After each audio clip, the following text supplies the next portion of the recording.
America Bharat मुश्तरका बयान में पाकिस्तान का हवाला गैर ज़रूरी और गुमराह कुन है।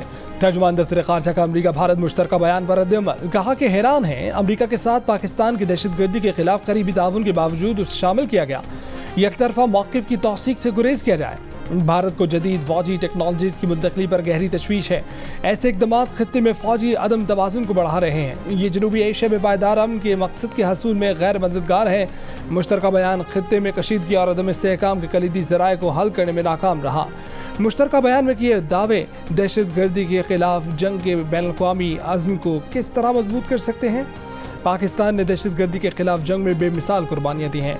जानों के नजराने पेश करके हमारे कानून नाफिज करने वाले इदारों और मुसल्लह अफवाज ने एक मिसाल कायम की है। भारत मकबूजा कश्मीर में वहशियाना जबर और अक़लियतों के साथ नारवा सलूक से तवज्जो हटाना चाहता है। मुश्तरका बयान भारत के मकबूजा कश्मीर में इंसानी हकूक़ की संगीन सूरत हाल का नोटिस लेने में नाकामी है। व्हाइट हाउस का जो बयान आया वो साबिक हुकूमतों के लिए शर्मिंदगी का बायस है। अमेरिका के लिए तो जंगे इन्वेस्टमेंट होती हैं। आज भी पाकिस्तानी कौम अमरीकी हलीफ होने की सजा भुगत रही है। वज़ीर दिफा ख्वाजा आसिफ का अमरीका भारत मुश्तरका एलामिया पर रद्द-ए-अमल, कहा कि इस खित्ते में दहशतगर्दी के बीज बोने में अमरीका का बड़ा किरदार है। अमरीका की स्ट्रेटजिक स्टेक्स हमेशा कमर्शियल होती हैं। हम अमरीका के लिए 40 साल से जंग लड़ रहे हैं। अमरीका ने इस खित्ते में 40 साल में 2 नाकाम मुदाखलतें की। अमरीका की विरसे में छोड़ी दहशतगर्दी का पाकिस्तान आज भी मुकाबला कर रहा है। पाकिस्तान को जोग्राफियाई लिहाज से चीन, रूस और पड़ोसियों से ताल्लुकात मजबूत बनाने चाहिए।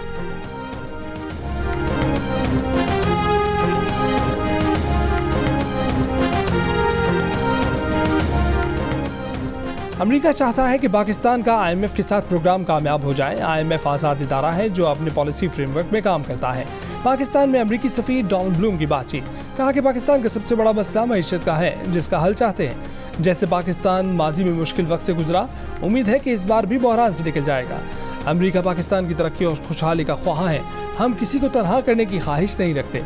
चीन से तिजारती ताल्लुकात हैं। पाक अमेरिका तिजारती ताल्लुकात में वक्त के साथ इजाफा हो रहा है।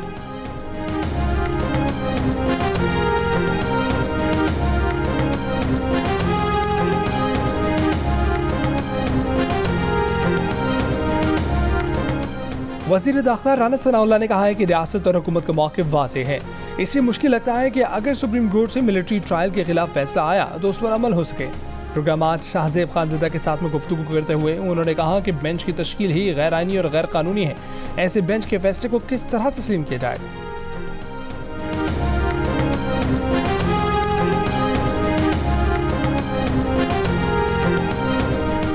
अगर कोई सिविलियन किसी फौजी को बगावत पर उकसाता है तो उसका ट्रायल फौजी अदालत में हो सकता है।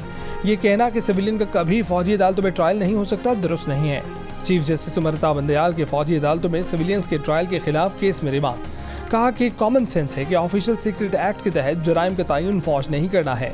फौज इंसदाद दहशतगर्दी अदालत में सिविलियंस की हवालगी की दरख्वास्त दायर कर सकती है।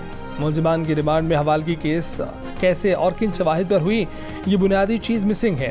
मुलजिमान की मिलिट्री को हवालगी के लिए दरख्वास्त में सिर्फ ठोस बुनियाद नहीं दी गई। जस्टिस मंसूर अली शाह ने कहा कि जब आइन इजाज़त ही नहीं देता कि आर्मी एक्ट का जायज़ा ले सकें तो कैसे फैसला करें कि ये ठीक है या गलत। सुप्रीम कोर्ट को ये हक कहाँ से हासिल हुआ कि आर्मी एक्ट का जायज़ा ले सके। ऐसे लगता है कि अदालत के सामने बुनियादी इंसानी हकूक़ का मामला ज़बरदस्ती लाया जा रहा है। मिलिट्री कोर्ट में सिविलियंस के ट्रायल के खिलाफ दरखास्तों पर 9 रुकनी बेंच की तश्कील पर जस्टिस काजी फाइज ईसा का नोट सुप्रीम कोर्ट की वेबसाइट पर अपलोड होने के कुछ देर बाद हटा दिया गया। जस्टिस काजी फाइज ईसा ने अपने नोट में लिखा कि अदालत उज़्मा जैसा आइनी इदारा फर्द वाहिद की मर्जी से नहीं चल सकता। अदरक है कि चीफ जस्टिस ने अपने साथियों को बिलावजह गैर ज़रूरी कशमकश में उलझा दिया है। अदालत उज़्मा के सरबराह को ऐसा नहीं करना चाहिए। जब से जस्टिस बंदयाल चीफ जस्टिस बने हैं उन्होंने सीनियर जजों से मुशावरत की रिवायत तर्क कर दी है। जस्टिस उमरता बंदयाल ने तमाम ज़रूरी मामलात अपनी मर्जी या अपनी चुनिंदा अहलकारों के जरिए चलाए। जजों की हैसियत का अंदाज़ा करें कि चीफ जस्टिस ने कभी फुल कोर्ट इजलास बुलाया ही नहीं। जजों की फुल कोर्ट मीटिंग तो ना बुलाई, लेकिन दरख्वास्त गुजारों और उनके वकला को तरजीह दी गई। वज़ीर आज़म शहबाज शरीफ की पेरिस में चीन के वज़ीर आज़म ली कीचियांग से मुलाकात, दो तरफ़ा ताल्लुकात और माशी ताउन पर गुफ्तगू। वज़ीर आज़म शहबाज शरीफ ने पाकिस्तान की जोग्राफियाई सालमियत और माशी तरक्की के लिए चीन की हिमायत पर शुक्रिया अदा किया और कहा कि चीन ने जम्मू कश्मीर के मुतनाज़ा खित्ते में G20 इजलास बुलाने की मुखालफत की। वज़ीर आज़म ने चीनी हम मनसब को जल्द पाकिस्तान का दौरा करने की दावत दी, जो उन्होंने कबूल कर ली। चीनी वज़ीर आज़म ली कीचियांग ने कहा कि चीन पाकिस्तान के कलीदी मफादात के तहफ़्फ़ुज़ और मुआशी तरक्की के लिए कोशिशें जारी रखेगा। वज़ीर आज़म शहबाज शरीफ और जर्मन चांसलर ओलाफ शोल्ज़ की भी मुलाकात। वज़ीर आज़म ने पाकिस्तान के सैलाब मुतासरीन के लिए जर्मनी की इमदाद पर शुक्रिया अदा किया। वज़ीर आज़म की यूरोपीय कमीशन के सदर, ब्राज़ील के सदर लोला डी सिल्वा और सदर इस्लामी तरक्याती बैंक से भी मुलाकात।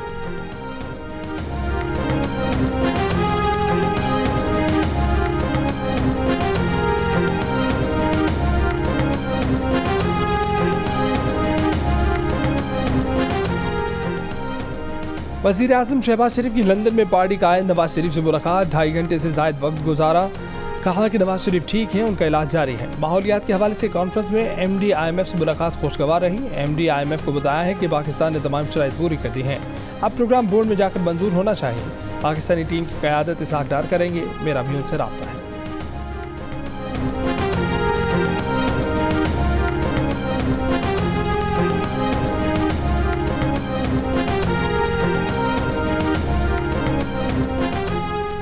हुसैन नवाज ने लंदन में मीडिया से बातचीत करते हुए कहा कि नवाज शरीफ जल्द दुबई रवाना होंगे। नवाज शरीफ दुबई में 2 हफ्ते क़याम कर सकते हैं। वो कुछ वक्त फैमिली के साथ गुजारना चाहते हैं। ज़राए के मुताबिक नवाज शरीफ का इतवार की सुबह फैमिली के साथ लंदन से दुबई पहुंचने का इम्कान है।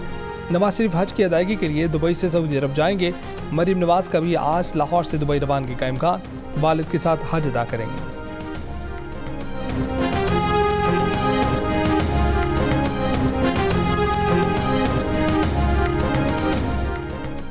पहले भी किसी को धोखा नहीं दिया, नून लीग को भी धोखा नहीं दूंगा। आसिफ जरदारी का वादा। कहा कि मिसाक मईशत वक्त की जरूरत है, वो मिसाक मईशत पर दस्तखत करने के लिए तैयार है।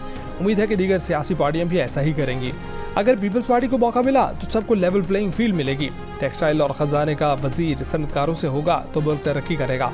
उन्होंने तो क्रिकेटर को भी मिसाक मईशत का मशवरा दिया था, लेकिन वो समझ नहीं सके। आसिफ जरदारी ने कहा कि पाक ईरान गैस पाइपलाइन का ख्वाब भी पूरा हो सकता है।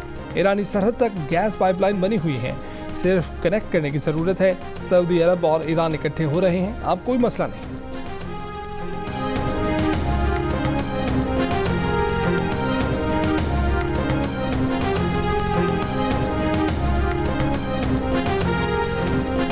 अदलिया कानून की बालादस्ती कायम करे, अगर नहीं कर सकती तो फिर ताला लगा दे। वज़ीर ख़ारजा बिलावल भुट्टो जरदारी का कौमी असम्बली में खिताब। चेयरमैन तहरीक इंसाफ को नाम लिए बगैर गैर जमहूरी सियासतदान करार दिया और कहा कि उन्हें जमहूरियत तब याद आई जब जिन्ना हाउस पर हमला हो चुका था। पाकिस्तान पॉपुलिस्ट पॉलिटिक्स का जवाब दे रहा है। उम्मीद है कि पॉपुलिस्ट पॉलिटिक्स पर काबू पा लेंगे। रियासती इदारों पर हमला करने वालों के लिए कोई हमदर्दी नहीं रखते। बिलावल ने शहबाज शरीफ की तारीफों के पुल मान दिए। बोले कि इस वक्त पीपल्स पार्टी की सियासी यारी मुस्लिम लीग नवाज से है। शहबाज शरीफ नून लीग से ज़्यादा पीपल्स पार्टी के वज़ीर आज़म हैं और आसिफ जरदारी के बारे में मशहूर है कि वो यारों के यार हैं। गवाही देता हूँ कि वज़ीर आज़म शहबाज शरीफ जैसी मेहनत से काम करने वाला नहीं देखा। मजीद कहा कि सलाम मुतासरीन के फंड्स के इजरा की यकीन दहानी पर वज़ीर आज़म और वज़ीर ख़जाना के शुक्रगुजार है।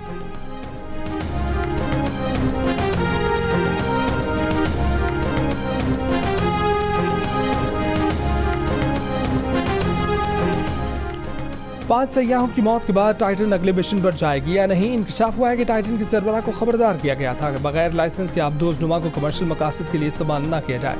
माहिरीन ने कई साल पहले टाइटन के सरबराह पर वाज़ेह किया था कि तुम किसी की जान लेकर रहोगे। कनाडा ने वार्निंग नजरअंदाज किए जाने की तहकीकात शुरू कर दी। हादसे में स्टॉकटन रश और पाकिस्तानी कारोबारी शख्सियत शहजादा दाऊद और उनके बेटे सुलेमान दाऊद समेत 5 अफराद मौत का शिकार हुए। दुनिया को हिला देने वाले हादसे ने कंपनी की किस्मत पर सवालिया निशान खड़े कर दिए। न्यू कराची में कुर्बानी का बैल देखने की शौक ने 12 साल के लड़के की जान ले ली। इब्राहिम बैल देख रहा था, इस दौरान बैल अचानक रस्सी छुड़ाकर भागा तो रस्सी लड़के के पैर से लिपट गई। बिफरा बैल बच्चे को घसीटता हुआ दूर तक ले गया। इलाका मकीनों ने बैल को पकड़ने के बाद बच्चे को अस्पताल मुंतकिल किया, ताहम लड़का इंतकाल कर गया। पेशावर में जुमे के खुतबे के दौरान एक भैंस मस्जिद में घुस गई। नमाजियों ने भैंस को काबू करके मालिक के हवाले कर दिया। 2 अफराद मामूली जख्मी।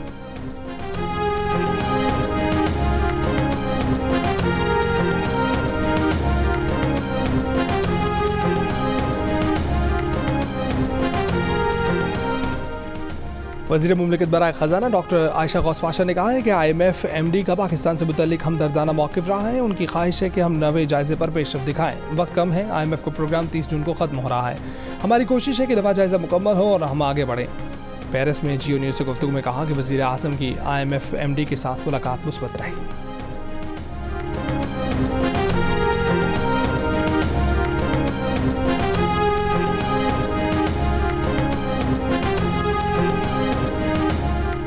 साबिक सिफारतकार मलिहा लोधी ने कहा है कि मुआशी बहरान का जवाब मुआशी है, सिफारती नहीं। सियासी रहनुमा अपनी नाअहली दूसरों पर डालते हैं ये या साजिश का इल्ज़ाम लगाते हैं। IMF प्रोग्राम की बहाली के लिए हमें अपना घर ठीक करना होगा।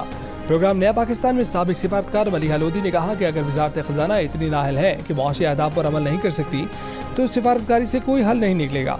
अगर जियो पॉलिटिक्स है तो वज़ीर ख़जाना अमरीकी सफ़ीर से क्यों मिलते हैं?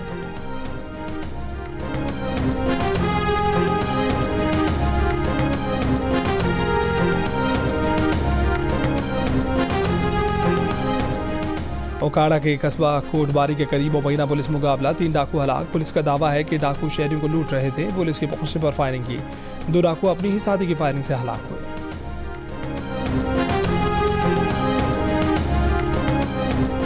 कराची के इलाके गार्डन में पुलिस और मुलजमान के दरमियान फायरिंग का तबादला जारी। गैंग वॉर का एक मुलजिम हलाक हो गया। 3 जख्मी हालत में गिरफ्तार, असला भी बरामद। पुलिस के मुताबिक मुलजमान कत्ल, इक़दाम कत्ल, डकैती और दीगर वारदातों में मुलव्वस हैं। मुलजमान की शनाख्त कामरान क़य्यूम बलोच, वलीद अब्दुल्ला और वसीम से हुई है। दौरान इलाज वसीम दम तोड़ गया। मलीर बकरा पीरी के करीब से 2 डाकू भी गिरफ्तार।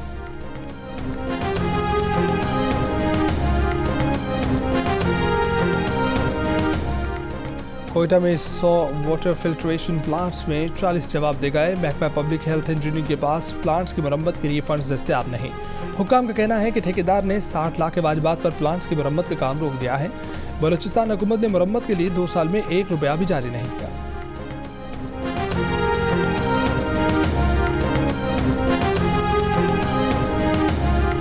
वज़ीर ख़जाना इसाक डार की ज़ेर सदारत इक़्तिसादी राब्ता कमेटी का इजलास। सिंध के शुगर मिल्स के कोटे से 32,000 मेट्रिक टन चीनी बैरून मुल्क भिजवाने की इजाज़त दे दी गई। 60 रोज़ के अंदर अंदर चीनी बरामद कर सकेंगे। मुद्दत का आगाज़ 12 जून से होगा।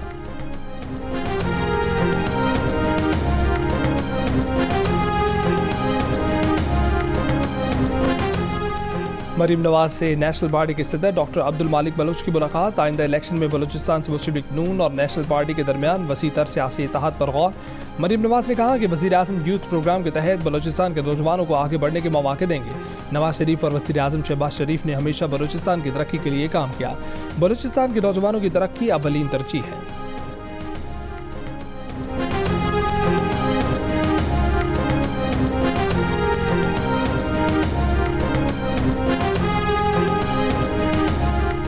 कराची में मेयर के इलेक्शन के खिलाफ जमात इस्लामी का इस्लामाबाद इलेक्शन कमीशन के सामने एहतजाजी मुजाहरा। अमीर जमात इस्लामी सिराज भक्त ने कहा है कि इलेक्शन कमीशन मेयर कराची का फेयर इलेक्शन कराने में नाकाम रहा है।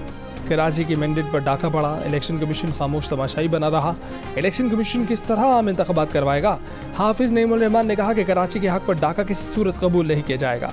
इलेक्शन कमीशन को खबरदार करना चाहते हैं कि नताइज दुरुस्त करना होंगे।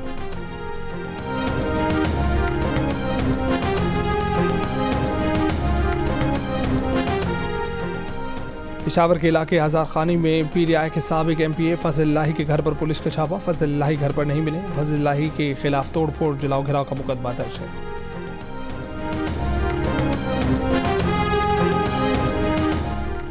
तोसी प्रोजेक्ट को ट्रैफिक के लिए खोल दिया गया। निगरां वज़ीर आला पंजाब मोहसिन नकवी ने लाहौर ब्रिज का इफ्तिताह किया। कहा कि आवाम को रिलीफ फराहम करने के लिए दिन रात काम कर रहे हैं। शहरियों के वक्त और ईंधन की मद में यौमिया करोड़ों रुपए की बचत होगी।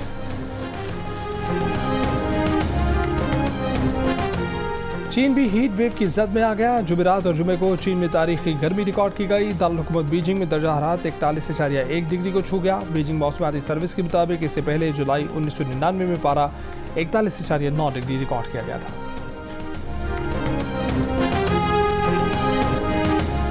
चेयरमैन PCB के इंतखाब के लिए PCB इलेक्शन कमीशन ने बोर्ड ऑफ गवर्नेंस का खसूसी इजलास 27 जून को तलब कर लिया। चेयरमैन पाकिस्तान क्रिकेट बोर्ड के इंतखाब के लिए इजलास नेशनल क्रिकेट अकेडमी में दिन 2 बजे होगा।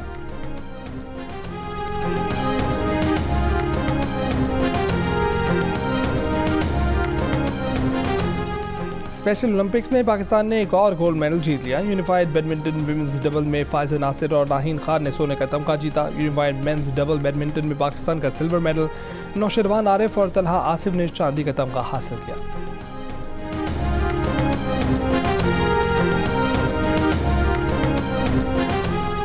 और पाकिस्तान की तारीख के सबसे बड़े प्रोफेशनल बॉक्सिंग मेले का लालिक चांद स्टेडियम गिलगित में आगाज। पाकिस्तान के पहले वर्ल्ड यूथ चैंपियन उस्मान वजीर होम ग्राउंड पर अपने वर्ल्ड टाइटल का दिफा करेंगे। उस्मान वजीर का मुकाबला तंजानिया के टॉप बॉक्सर फकीरी सलीम से होगा। कौमी क्रिकेटर्स शाहनवाज धानी और मीर हमजा भी गिलगित पहुंच गए।